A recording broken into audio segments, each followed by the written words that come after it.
Could the Rebel be bringing sexy back? We will find out.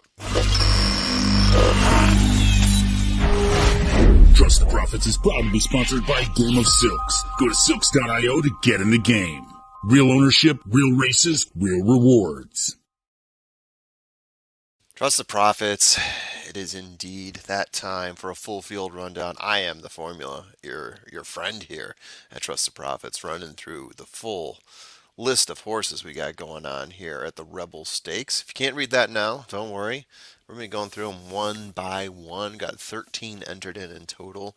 Got a number of them, about half of them are owned by Game of Silks owners. Congratulations to those of you who got your horse this far. Going to be a lot of fun playing the horses in the Rebel Stakes coming up here. 1.25 million smackers in prize money. This is not a 400K race like we were talking about last week. We are getting up into the big stakes now for the prep races.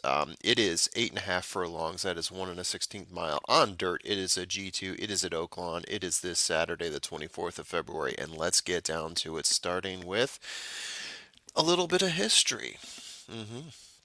Yeah, didn't do a Derby talk this week. Doing them maybe every other week or so. Um, it's interesting to think about the Rebel in terms of past winners over the past 10 years. You think of this, you look at the purse, 1.2 mil. You think of it as being a race that would be putting horses in the Derby, but that's not the case. You look at the past few you got here: Confidence Game, Unoho, Concert Tour, Nadal, even Omaha Beach did not run in the Derby. Last five, I mean, Omaha Beach, of the five, had the most illustrious career. I think we can all agree on that. But all these horses, most of the horses, I should say, had some injuries that they were dealing with. Nadal, Concert Tour, Confidence Game for sure. They were dealing with things that got them off the Derby trail. The horse that sticks out the most here, the horse that won in 2015, American Pharoah, obviously a horse that does pop off of this list. But the rest of them, you think, oh yeah, what could have been? A lot of people love Concert Tour. I myself loved Nadal when he was out there. Unoho, that was a bit of a long shot. And then Confidence Game last year shocked a number of people. I think he was not expected to run as well as he did, and then fell off the trail. Um, but let's look at the crop we've got here, which I think is a very talented crop, and we could see an interesting horse come out of this. Starting with Carbone, was undefeated until the Southwest Stakes, had a lot of mud.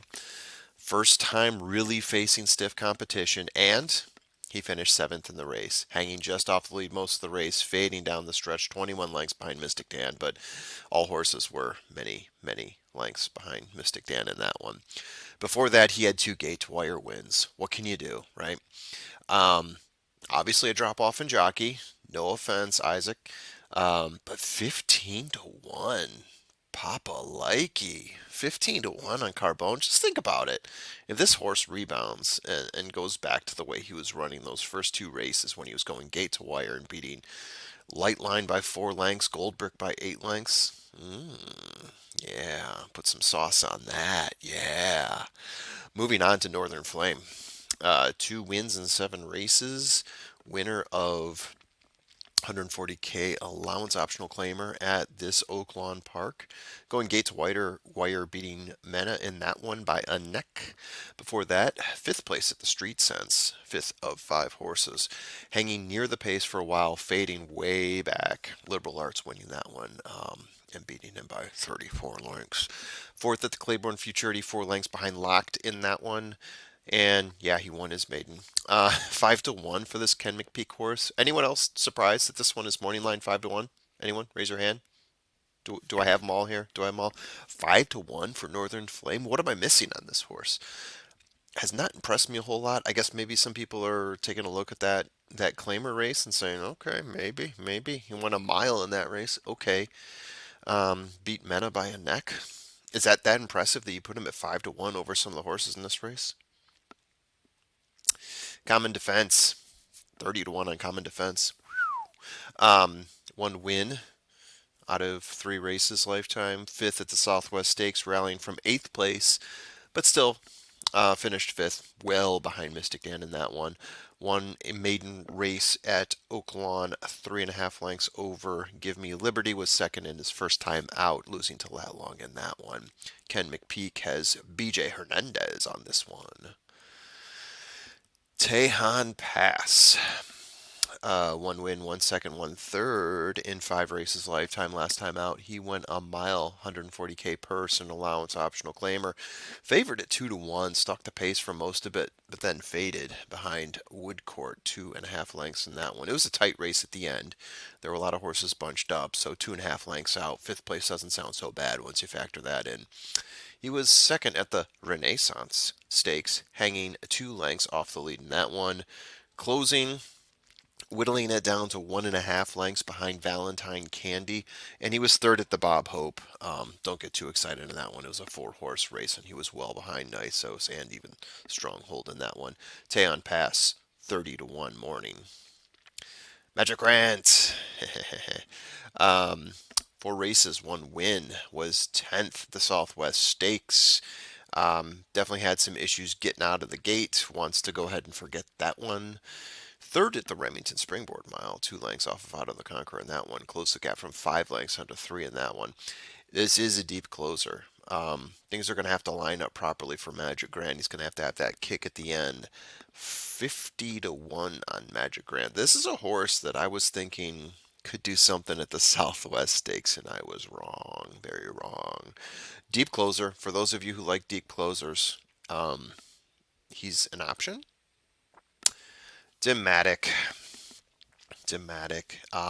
1 win in 3 races. Broke his maiden his third time out, going 8.5 furlongs, closing just off the pace to win by 3 lengths over Give Me Liberty. This is a horse that Steve Asmussen is trusted enough to put Tyler Gaffalione on.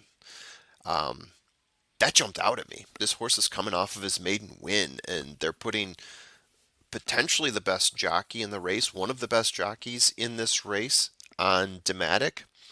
Of 3 Steve Asmussen horses, this is the one that's getting Tyler Gaffalione. That is interesting to me. 8 to 1 on Dematic. Someone sees something in this horse. Oh dear. I'm bringing sexy back. Yeah, Brad Cox is bringing sexy back to the Southwest Stakes, or the Rebel as we call it now. So bringing sexy back to the Rebel is what I meant to say. 2 wins in 5 races for Timberlake. 4th place last time out at the BC Juvenile. Yes, that's right, you heard me. Last time out was the BC Juvenile. We haven't seen this horse in, let's see, November, December, January, going deep into February. Let's go almost 4 months it's been since we've seen Timberlake in action. First place at the Champagne Stakes, beating General Partner by 4 lengths in that one. Second at the Hopeful Stakes, going 7 furlongs in that one. 1.5 lengths behind Nutella Fella. This horse, Morning Line, 6 to 5. We haven't seen this horse in well over 3 months, and we're getting 6 to 5 odds on Timberlake.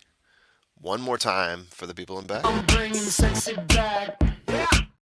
That's right, you're bringing sexy back. I'm shocked to see those odds, to be honest with you. I'm curious to see what the people do with 6 to 5 on Timberlake. Maybe they take him to the next level. 1 win in 7 races for next level. He was second in 140K purse, 1 mile allowance optional claiming. Coming from 8th to finish just ahead behind Woodcourt in that one. 7th at the Gunrunner Stakes. Got out in front early on in that one. Seeing a couple different plays from next level here. But yeah, faded well back in the Gunrunner Stakes. Broke his maiden at 8.5 furlongs, the distance of this race at Fairgrounds. Owning the pace and beating Funny Flame by 1 length in that one. Ran 7th at the American Pharoah. This horse has been more down than up, I would say. 30 to 1, Keith DeSormo. It's not Delivery, it's DeSormo. Probably about right for this horse. I do think he's maybe a little bit better than some of the horses in this race that are around the same mark, 30 to 1. You might get that number might go up. I wouldn't expect it to go up too much. Maybe in the 20s. Laganos. This is one, two, three, the third of Steve Asmussen horses. Got Keith Asmussen in the saddle. This one's going off at 20 to 1. This is a horse that I did like before the Smarty Jones. So Smarty Jones finished sixth in that one, setting the pace but fading, and fell 4.5 lengths back at the winner. Catching Freedom in that one was a winner of a 8.5 furlong allowance race at Churchill Downs before that. 1 3/4 lengths over Footprint. Third place previous to that at Churchill. Fading behind Parchment Party, 2 lengths back in that one. Laganos, I was curious about. I'm tempted by this horse. Um, Similar to Carbone, there could be something left here. Maybe one bad race. We don't count him out. 2 wins in 4 races. Steve Asmussen trained. Could be an opening here. We'll see. We do have Mena as well. 2 wins in 5 races. Second last time out, going a mile, 140K allowance optional claimer. Closing to fifth to lose to from fifth to lose to Northern Flame by a neck. Again, Northern Flame. What were we getting? 5 to 1 on that horse, 6 to 1, something I didn't get. Also raced at Turfway. Eighth place there in a 74K 1 mile race. It's in fourth, fading consistently 11 lengths behind Woodcourt. Mena, not so much an option for me here. Just Steel. Ooh, getting 7 to 2 on Just Steel. Yeah, 6 times finishing in the money in 8 races. Second at the Southwest Stakes. Would call that impressive, but he was also 8 lengths behind Mystic Dan in that one in the mud. Mystic Dan didn't seem to mind, but some other horses did. Second at the Smarty Jones to Catching Freedom. Close to the pace in that one, finishing 2 lengths off. First place finished at the Ed Brown Stakes at Churchill.